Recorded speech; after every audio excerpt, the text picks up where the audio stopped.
So, hey there, everybody. I'm Colin Weston, host of the Mod Golf Podcast. I have Andy Walker back with me, who's the director of the UGA Academy of Player Development. And if you didn't know already, well, you probably don't because we haven't released it yet. But I sat down with Andy last week, had a fantastic conversation, long form conversation for our audio version of the Mod Golf Podcast. And so good that I said, Andy, let's get back on. Let's see our beautiful faces here, and let's jump on a Zoom call here so we can have another chat. So, Andy, welcome back. How you doing? Colin, thanks. Good, man. Thanks for having me. Like I said, you're the good luck charm. So when we had our last conversation, the team ran the tables. So like I said, this is going to be every Sunday before every tournament the rest of the year. I'm committing you, and it's a done deal. Okay, well, hey, if I can be your good luck charm, you know what, I'll take it. So I guess we're doing for the, I don't know how long the season is going to last. We're going to talk about the Fighting Knights and what you're doing, kind of the many hats that you wear there, Andy. Right. So I guess I'm committed now. I know it's a non-paying role, but if I'm going to be your Canadian mascot, maybe that's what I am. Is that like a good luck charm? I don't know what the Canadian equivalent of a Irish four-leaf clover. I don't know if that's Canadian maple syrup. I'll let you decide. But hey, I'll take it. If I'm going to be your good luck charm, so be it. So hey, before we dig back into the good things that you're doing with the player development side with United Golfers Association, why don't you tell us what you're doing with the golf team with the college you're at? Tell us about that, because obviously you're proud. You guys are doing well. So tell us about that. Yeah, I am. I'm the head men's golf coach at Lynn University. New ranking just came out on Friday. We're the number one team in the country. So, pretty exciting. We're going for our third straight national championship, which I don't think any sport in any gender or division in the country or program is going for. And so, exciting times. Last week we had our first event of the year. We shot 31 under and won a 20-man field, 20 team field, I should say. And so that consisted of over 100 players.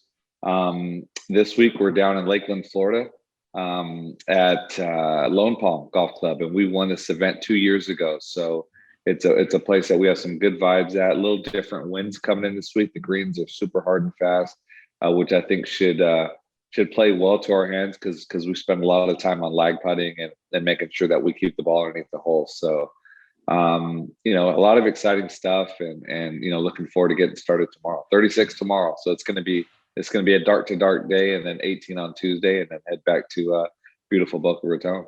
Dang, I just get tired after playing 18 holes. I need a nap afterwards. So 36. So obviously you've got athletes there, and a lot younger than me, and a little bit younger than you. So obviously they're up for the physical and mental challenge of that. So tell us, with Lynn University, how long have you been the head coach there? This is my third year at Lynn University. So it's been a great run. We won national championship my first year here. Last year we were the number one or two team in the country heading into getting close to postseason, and what happened with the with COVID and everything kind of shut the season down. But we were playing great, and so here we go. Now we're back in and kind of picked up where we left off, and on our way to hopefully to a third in a row. There we go. So I'll admit, I know I'm all the way across the continent here, up at top, just north of Seattle here in Vancouver, and you're way down in the southeast corner there. So I'm not familiar with Lynn University Fighting Knights. So is it a historic Black college and university? I don't know the school. No. It's not. No. Okay, not that matters. I just thought I'd ask. So with your team, let's ask about PWC. this. There we go. Predominantly white college. All right. Well, let's use that as a segue for the conversation of getting more young Black men and kids, boys and girls, into the game. So I want to get back to what you're doing with Lynn University, but let's switch back over to the UGA with the player development there and all the good things there that you're doing there. So talk about the why, what the purpose and the passion behind the player development and the facility that you're building there. Well, I think what we're doing there, and I shouldn't say think, I know what we're doing there is going to be the largest and most intentional diversification effort in the history of this game. It's really moving the ball forward. The purpose for it is in order to get more young Black players out on tour or in predominant roles in golf, period, whether it's the business side of golf or the playing side, is they need to be developed from an earlier age. And I tell everyone there's no shortcut to the tour. And so whatever we need to do to get there, it has to start with player development. And from an early age, making sure to develop the correct way. They have the access, they have resources, they have tournaments to play, they have the resources to get to those tournaments. And when they get there, they're ready to compete and win. And that's really the bottom line in this game. Like I said, there's no shortcuts. There's no magic pill other than hard work and the correct instruction and making sure they're put in a competitive environment, but that they have the resources available to them, whether it's technology wise, whether it's facility wise, whether it's competition wise. I think it takes a village, but it takes a bunch of different villages inside of there to create the ultimate playing experience.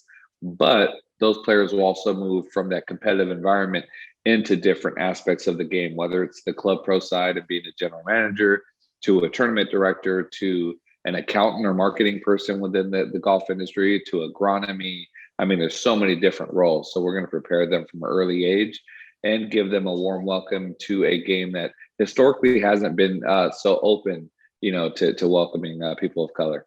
Yes, and let's kind of talk about that. Your experience growing up in the game at college, and then of course as a professional.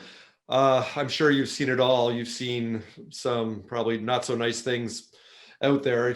Does it encourage you to see that that hearts and minds are changing, even though there's still a ton of work to be done? Or are you encouraged by the direction things are going, even though it's still probably not going fast enough?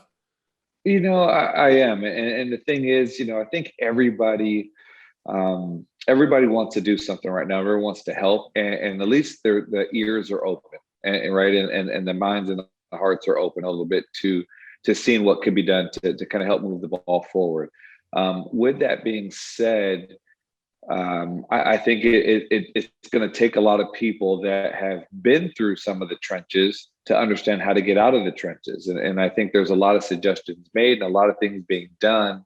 But, sometimes we're putting the players at risk by trying to move them a little too quickly. And so, I think, everyone's going to do their part to kind of move this ball forward. What we're going to do on the player development side, I think, is very vital and very key. That's not the only way to get people of color in this game, but it's going to be the one that I've seen from the inside and playing this game competitively since I was 5, is going to be the most effective to change the complexion of this game. And if we need an example, we can look at the Asian culture in golf and the women's side in particular with Korean players. The reason why there's so much success there is because they started at, with a very small number of players. And once kind of the savory pot, blew up and everything went well, now all of a sudden they started developing players in an academy format. And so they took these players from a very young age, the ones that showed promise, and developed them and didn't let them fail. And so now we see the fruits of that labor, especially on the LPGA Tour, and it's starting to move towards the European Tour and PGA Tour as well. More Asian players out there having success. But, the LPGA Tour, I mean, it's really a dominated tour by Asian players right now. Yeah, using that Korean example with South Korean example with women is very applicable here. So with that, what do you think is what are the biggest challenges as far as the bridges that need to be built or those barriers to entry? I'm looking at that without understanding the Korean model too well, but I would think that even though the infrastructure is put in place to succeed, it has to come from raising awareness with parents at the very early age. And I would think that very athletic, young Black boys and girls, like all the other options they have, especially inner city kids, between basketball, football, baseball, all the kind of traditional sports, for college scholarships, success in high school, and even at the professional level. Do you feel that there needs to be a lot more awareness and opportunity for the parents to even think that there's these opportunities exist, so you can start to create that pipeline that you're building with the UGA? Yeah, definitely. That's a great question and a great comment made, because I think the parents are going to have to be just as open. And you got to think a lot of Black parents aren't so accepting to just send their kids to a facility or to an academy and just let them kind of groom their children. We've always kind of been really hands-on, but really making sure that we had control. And so that's going to be the part that we're going to have to work on is really the development of the kids, and making sure that we can trust in an organization like the UGA, or in instructors like myself and some of the other instructors are going to be there, that we're going to do best, by these kids, and we're going to give them an opportunity and resources better than they can get at home. And we do a lot of parent coaching with golf inside the Black community, and not that the parents aren't doing a great job already, but I mean, we saw at some time a pretty early development. Earl gave up Tiger to some instructors so he can get better, and it's happened with all of us that have played on tour. There's only so much you can give us, and I tell players and parents in particular, you support your kids financially if you can, and definitely emotionally, and you let me teach them how to get the ball in the hole a little bit faster. And so, it's going to be a structure, just like you said, it's going to be education on the parents' part as well. But it's going to be, if we really want to move this ball forward, they're going to have to give up a little control to gain control. Yeah. So on that note, do you think there's still, with parents, there's still some apprehension and some caution and lack of trust, perhaps, that they're not as familiar with the system, or there's not, 'cause we even talked about this on the podcast, and you mentioned the numbers, which are grim, of the over 30,000 PGA professionals. Like, there's only a handful, a couple of hundred of Black men and women that are PGA professionals. Is that the right stats? Did I get that right? Yeah, there's over 30,000. I think there was, last I saw, there was like 132 or something, African Americans, which is less than 0.5%, right? Which is pretty sad. But inside of there, it's not just, what we're going to be doing is a little bit different. We will have some PGA professionals in there, but we're going to have tour players, and we're going to have people that have actually grinded it out, on the golf course, and really know how to make a ball do something different, really understand that competitive part of it. Not to say that PGA professionals don't do that. There's great PGA professionals as well, but that's not going to be the only criteria to be teaching and working at the academy. But just like I said, we definitely need to open up some minds and hearts, and hopefully on the corporate side, open up some dollars, because it's going to take that to support these kids. These young men and women are going to be playing tournaments, not only locally, regionally, domestically, but internationally. And it's going to take quite a few $1 million to get these players traveling around the world with the best equipment, making sure they have the best resources and access, in order to play high level golf. Now, the United Golfers Association is a nonprofit. So what, to help raise some of that money to make these things happen over the next few years, what is the best way that our viewers here can see what you're doing and all the good work that's being done? Well, I'm glad you asked that. So, you can always go to uga.golf or unitedgolfersassociation.org, and we have different membership levels. We're going to be introducing here in the next probably month a platform of a little bit higher donations and a little bit bigger giving, to where it's going to be a club they'll be a member of the academy, but they're going to kind of be able to adopt a player as well. And so players are going to be, or donors will be able to come in at a $5,000 or $10,000 level. And so if we do that, especially all the private clubs in the country here alone, there's probably 1,000 private clubs, give or take. I would say 400 to 500 really exclusive ones. And so inside of there, if we had members of these golf clubs of all ethnicities and races join in a kind of united front, for lack of a better term, to help level the playing ground, this is going to help the game immensely. It's not going to just help African Americans in the game; it's going to help everyone in the game. And there's going to be the fruits of that labor and of that giving is going to be so plentiful that we're going to see the complexion change of this game, and the game become a little bit more like America. And that's what we've always said. We want golf to look like this country and the world per se. And right now it just quite doesn't. Right. I like what you're talking about there as far as your donation model.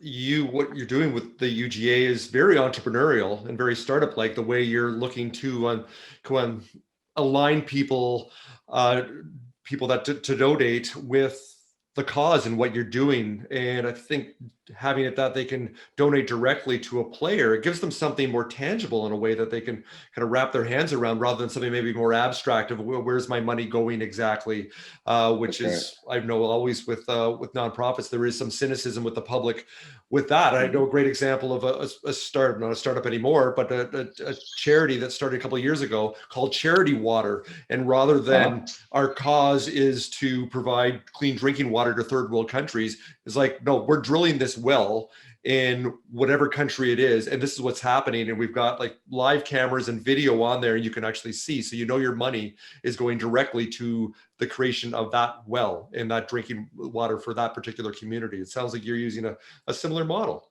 with that, which is great. Right. So Andy, before we finish up here, to tell us a little more about Lynn University and what the program there is like. It sounds like you're very, very proud of what you're doing there with the team. So yeah, why don't you brag a little bit of what you're doing there? Well, it is one of the best golf teams, irrespective of division. We're NCAA D2 team, but we would be a very high caliber D1 team. And so we have players, very international team, players from Chile, from Mexico, from Spain, from Ireland, from, goodness gracious, Colombia, from obviously from the United States. We have some players. I mean, we're a very international team. And so I got a player from the Czech Republic on the team. Next year I'm bringing in a kid from Argentina. And it's a very international team, and we set up that way kind of strategically, but the team's great. I mean, we've got a player on the team that a lot of people know about named Toto Gana. Toto's from Chile. He won the Latin American Amateur Championship, beating Joaquin Niemann in the playoffs, played in the Masters. I mean, not many college players can say they've played in a major championship like the Masters. Not many players, period. And I have a couple of the best amateurs in Chile. I have some of the best amateurs in Mexico as well. Darren Clark's kid plays for us from Ireland, Tyrone Clark, and he's on the trip with us right now. So just a really good team of high quality players. Like I said, obviously the number one team in the country, D2. So something I'm pretty proud of. Hold on. Shit. Oh man. Oh, the season come out. I might need to keep that in. That was awesome. I mean, yeah, we won't edit that out. I am so keeping that in. That was amazing. That was good stuff.